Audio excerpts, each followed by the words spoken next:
GMA Kapuso Network naglabas na ng statement hinggil sa nangyaring panghahalay umano kay Sandro Mulak na anak ng premyadong aktor na si Nino Mulak. Nino, galit na galit ngayon sa GMA dahil sa nangyari. Kasalukuyan nang umuugong ang kaso laban sa mga taong humalay umano sa anak nito. Mga GMA executives na suspect umano sa nangyari, inalantad na sa publiko at inulan na ngayon ng maraming pambabatikos mula sa mga netizens. Ang buong katotohanan ating alamin dito sa aming latest trending chika for today.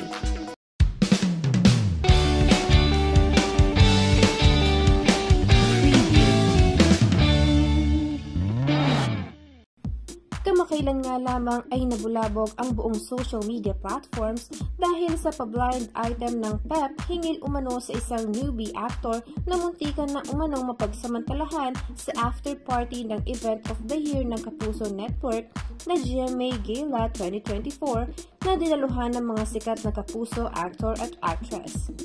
Kaya naman kanya-kanyang mga hula ang mga netizens kung sino ang newbie actor na tinutukoy ng naturang article ng PEP. Kaya naman kanya-kanyang mga hula ang mga netizens kung sino nga ba ang newbie actor na tinutukoy sa naturang article ng PEP.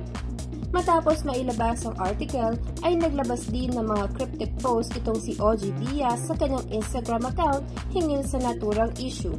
Aniya, anong muntik? May nangyari talaga. Believe me, wag nang pagtakpan. Dapat ipaglaban at makuha ang hustisya para sa mga inabuso.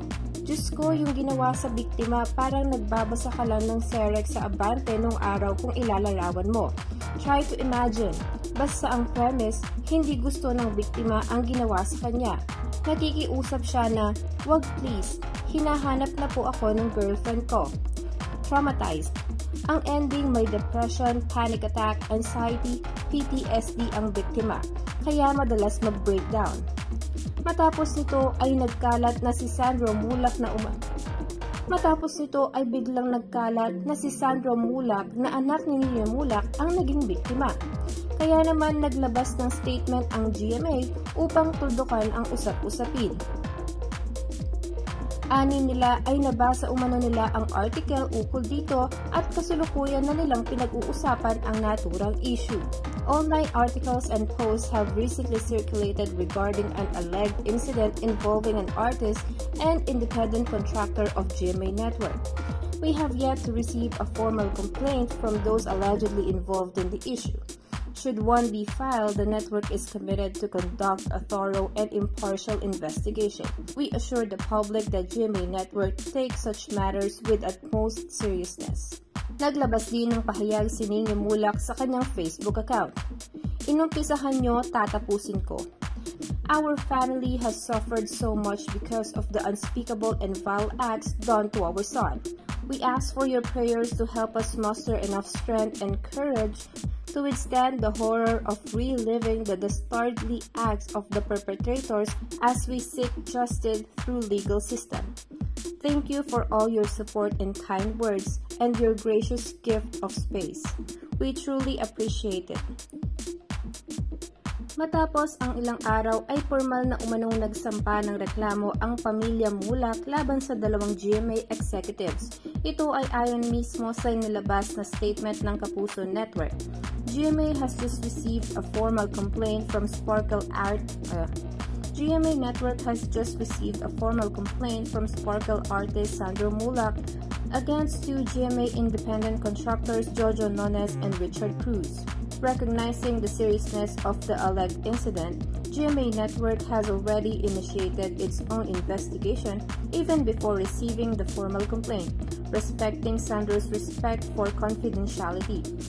The investigating body will withhold all details of the formal investigation until its conclusion. The network assures the public and all stakeholders of its commitments to conducting this investigation with highest standards of fairness and impartiality. Kasalukuyan ding abala na ang pamilya ni Sandro Mulak sa pag-aasikaso sa korte ng kanilang kaso. May mangilan-ngilang videos na mula mismo sa ABS-CBN network kung saan makikitang aktwal na nagsampa ng reklamo ang aktor. Sa kabilang banda, Maging ang stepmother ni Sandro ay tila galit na galit din sa nangyari sa kanyang anak at naglabas din ito ng kanyang saloobin. Pinalaki at iningatan naming mabuti ang aming mga anak na puno ng pagmamahal at pag-aaruga. Tapos walang hiyain lang ng mga kung sinong tao na binalot ng kademonyohan para magawa yung ganong klaseng kababuyan. Hindi kami makakapayag na hindi namin makakamit ang hustisya.